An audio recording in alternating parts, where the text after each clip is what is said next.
बाबा साहब है भारत के लोकतंत्र के निर्माता। जी हाँ दोस्तों, आपने बिल्कुल सही सुना। मैं हूं पराग महेंद्र, आप देख रहे हैं नेशनल चौपाल। देश आज 26 जनवरी गणतंत्र दिवस बड़े पैमाने पर मनाता हुआ नजर आ रहा है और आज के इस गणतंत्र दिवस के उपलक्ष्य पर नेशनल चौपाल की पूरी टीम की तरफ से आपको बहुत बहुत मंगल कामनाएं। आज के गणतंत्र दिवस के उपलक्ष्य पर सवाल यह पैदा होता है कि गणतंत्र दिवस के 75वीं वर्षगांठ के उपलक्ष्य पर आखिर देश को बाबा साहब ने 2 साल 11 महीने 18 दिन और अथक परिश्रम कर कर अपने 4 बच्चों का बलिदान देकर, तमाम विरोधियों का विरोध झेलकर और इतना ही नहीं तो अपनी 35 साल की पत्नी रमाई का बलिदान देकर, इतना अथक परिश्रम करने के बाद जो इतना लंबा और मजबूत संविधान और उसमें जो लोकतंत्र देने का काम किया है, आखिर इसमें वास्तविकता वर्तमान स्थिति में क्या है। जिस प्रकार देश के लोकतंत्र को लेकर सवाल निशान खड़े किए जाते हैं और वर्तमान स्थिति में आज इस लोकतंत्र की स्थिति क्या बनी हुई है, इन चीजों को लेकर अभी समीक्षा कहना समय की मांग हो चुकी है। और आजादी के और इसके साथ साथ गणतंत्र दिवस के जिस प्रकार 75 वर्ष की वर्षगांठ मनाई जा रही है, इस वर्षगांठ पर अब तमाम देश की जनता ने, देश के प्रत्येक नागरिक ने समीक्षा करने की आवश्यकता है कि आज भारतीय संविधान के लागू होने के इतने वर्ष बाद बहुजन समाज को, इस देश के प्रत्येक नागरिक को खास तौर पर क्या कुछ मिला है। इससे पहले इतिहास के पन्नों को पलटना और उन तमाम चीजों को समझना आवश्यक है कि इस प्रकार बाबा साहब ने भारतीय संविधान तो दिया, लेकिन इस देश में क्या इसके पहले किसी और प्रकार का संविधान लागू था, इसे भी हमें जानना समझना होगा। तब जाके ही भारत में जो संविधान बाबा साहब के जरिए दिया गया है, इसकी अहमियत और इसकी वास्तविकता और देश में जो लोकतंत्र नजर आता है, इसकी तमाम महत्वपूर्ण अहमियत है वो हम समझ पाएंगे। तो आपको बता दें कि इस देश में जिस प्रकार भारतीय संविधान आज वर्तमान स्थिति में देखने को मिलता है, इसके पहले इस देश में एक संविधान लागू था जिस संविधान का नाम है मनुस्मृति। इस मनुस्मृति के आधार पर जो कहा गया, जो बातें कहने की इसमें दर्ज की गई, जो बातें लिखी गई, उस बातों को आप सुनेंगे, आप कल्पना नहीं कर सकते इस देश में क्या इस प्रकार का भी संविधान लागू था। जी हाँ दोस्तों, आप बिल्कुल सही समझ रहे हैं। ये वही मनुस्मृति है जहां पर इस मनुस्मृति के आधार पर तमाम बड़े पैमाने पर वर्ण व्यवस्था बनाई गई। वर्ण व्यवस्था में तमाम तरीके की जातियों को सम्मिलित किया गया। वर्ण व्यवस्था के आधार पर तमाम 4 वर्णों में जिस प्रकार पूरे देश की जनता को, इस देश के तमाम लोगों को बांटा गया, जिसमें ब्राह्मण, क्षत्रिय और वैश्य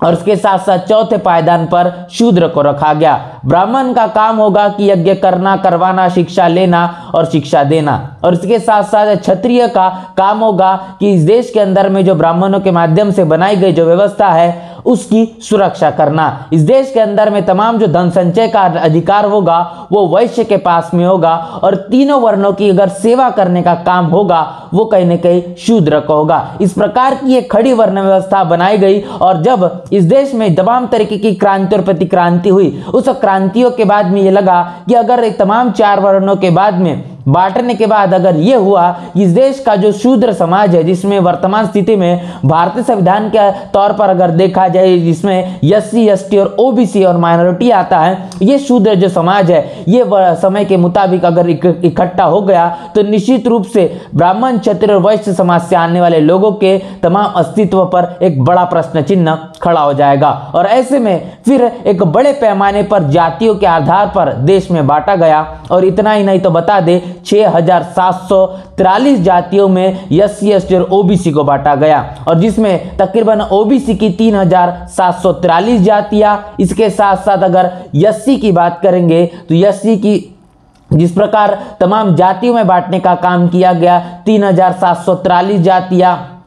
ये तकरीबन OBC की, और इसके साथ साथ 1000 जो ट्राइब्स है वो कहीं न कहीं शेड्यूल ट्राइब की, और इसके साथ साथ बाकी जो बची हुई है वो शेड्यूल कास्ट की जातियों में बांटने का काम किया गया। इसी प्रकार 6743 जातियों में बांटने का काम इस देश के अंदर में शूद्र समाज को किया गया, और वर्तमान स्थिति में आज हम उसे SC, ST और OBC में देखने को मिलता है। तो इस तरीके से ये बांटने का बड़े पैमाने का काम जो इतिहास के अंदर में किया गया, लेकिन समय के मुताबिक बाबा साहब ने जब भारतीय संविधान लागू किया और भारतीय संविधान को जब लिखने का काम किया, खासतौर पर उस दौरान उन्होंने देखा कि इस देश में जो सामाजिक व्यवस्था है वो किस प्रकार काम करती है, और इसीलिए जब तक गिनती नहीं की जाएगी, जब तक संख्या के मुताबिक अधिकार नहीं दिए जाएंगे, तो निश्चित रूप से इस देश के अंदर में जो बहुसंख्यक लोग हैं इनके साथ में बड़ा अन्याय होगा। इसीलिए बाबा साहब ने भारतीय संविधान में 340, 341 और 342 कलम को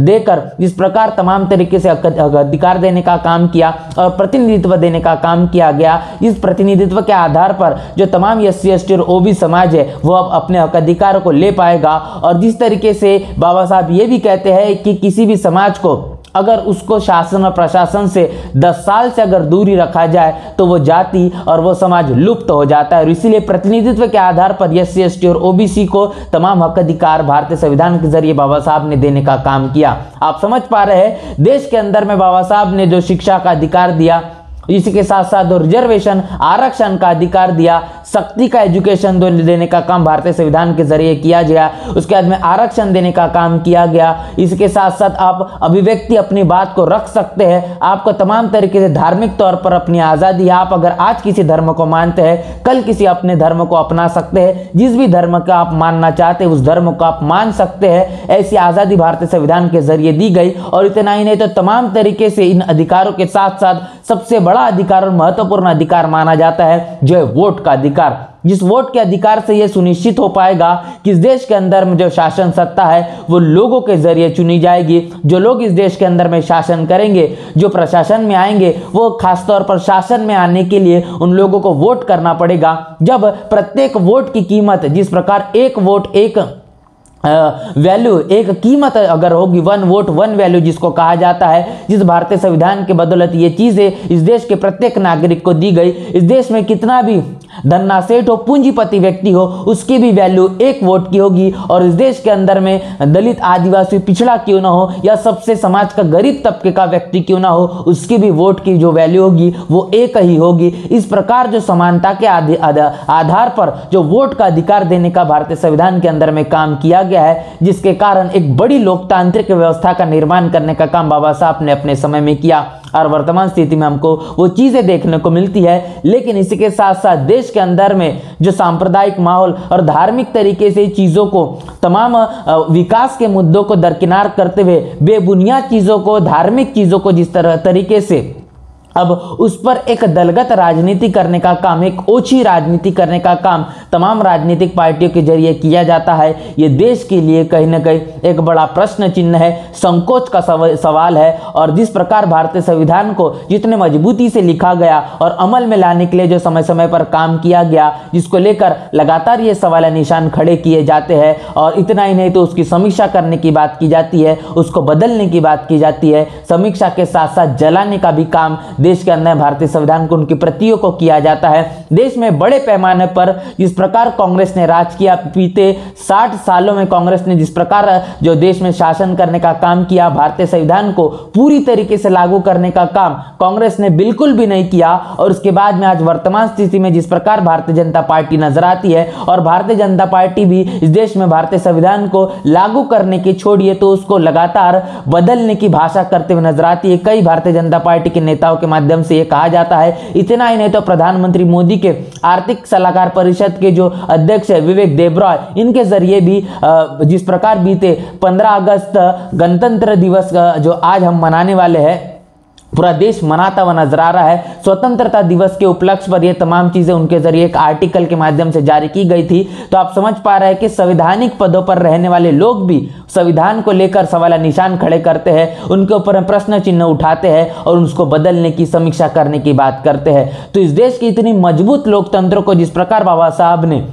देश को दिया है, और इसी के आधार पर दुनिया का सबसे बड़ा संविधान देश को और मजबूत संविधान माना जाता है। इस देश के अंदर में जो संविधान बाबा साहब ने दिया है, तमाम दुनिया के ऐसे बड़े बड़े जो राष्ट्र है, जो देश है, वो कहते कि बाबा साहब हमारे अगर देश में पैदा होते तो हमें सूर्य कहते। अगर देश को किसी नाम से जाना जाता है, भारत को अगर किसी नाम से जाना जाता है तो बाबा साहब और उनके दिए गए संविधान के नाम से जाना जाता है। तो इस प्रकार की ख्याति बाबा साहब ने के माध्यम से देश और दुनिया में बड़े पैमाने पर देखने को मिलती है। लेकिन एक विडंबना है, एक बड़ा प्रश्न चिन्ह है कि इतने बावजूद भी भारतीय संविधान को लेकर जो आस्था और जो विश्वास और जो जनजागृति देश की तमाम सरकारों को निर्माण करनी चाहिए थी, उन्होंने ऐसा समय समय पर बिल्कुल भी नहीं किया। क्योंकि संविधान को पढ़ने के बाद, संविधान को समझने के बाद सवाल आप करना शुरू कर देते हैं। अगर सवाल आप करना शुरू कर देंगे, देश की शासन सत्ता को हिलाने के लिए सवाल बहुत काफी होते हैं। और इसीलिए इस देश के चलने वाली तमाम सरकारें नहीं चाहती कि उसे सवाल पूछा जाए। अगर सवाल पूछा जाएगा तो उनका जवाब देना होगा, और वह जब जवाब देंगे तो उनके पास में सिर्फ तमाम तरीके की जुमले और मुद्दों को भटकाने के अलावा